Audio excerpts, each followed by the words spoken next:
South Africa's political arena has never been short of drama, and in recent months, it has reached a fever pitch.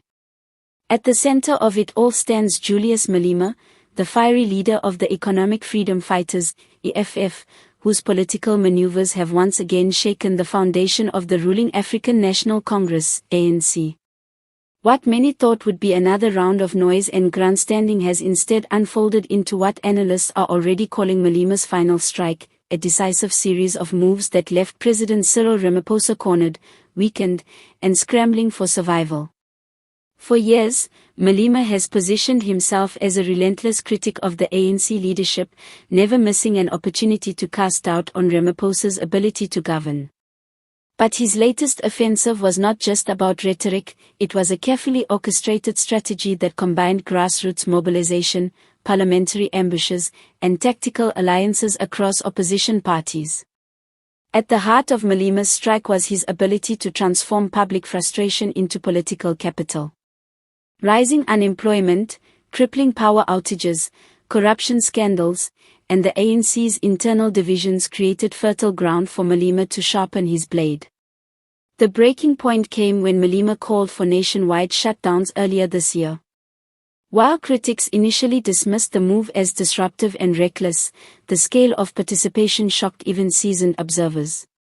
From Johannesburg to Durban, thousands poured into the streets, many not even card-carrying EFF members, but disillusioned South Africans demanding change. For Ramaphosa, the message was clear: the anger was no longer confined to opposition ranks. But Malema's genius was not just in mobilization, it was in timing.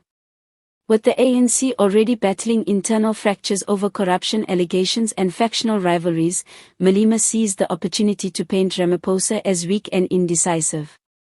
He raised explosive questions in Parliament, challenging Ramaphosa on the Failure Farm scandal, state capture failures, and his inability to rein in ministers who repeatedly embarrassed the government.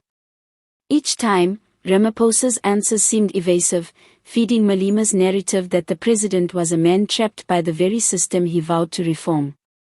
Behind the scenes, Malema also engaged in quiet negotiations with smaller opposition parties, ensuring that when the time came, the EFF would stand as the central force in pushing back against the ANC.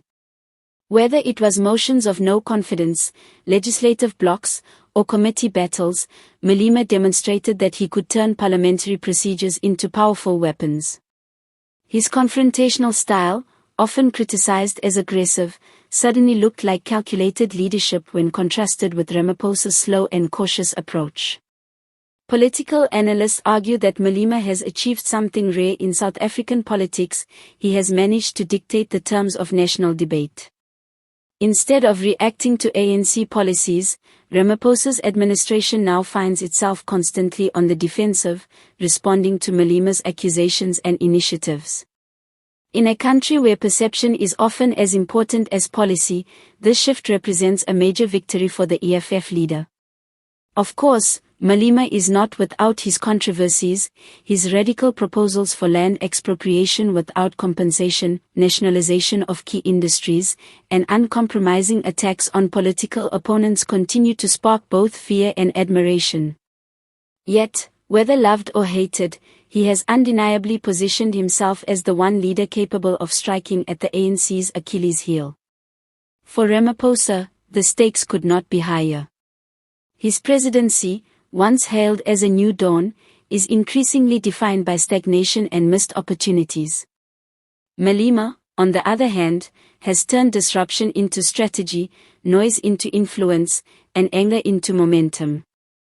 His final strike may not yet have ended the ANC's dominance, but it has exposed the vulnerability of a president once thought untouchable. South Africa now stands at a crossroads. If Ramaphosa cannot regain control of the narrative and restore public trust, Malema's rise may not only reshape the opposition but could very well redefine the country's future political order. One thing is certain: Julius Malema has outmaneuvered Cyril Ramaphosa in the battlefield of perception, and the echoes of this strike will be felt long after the dust settles.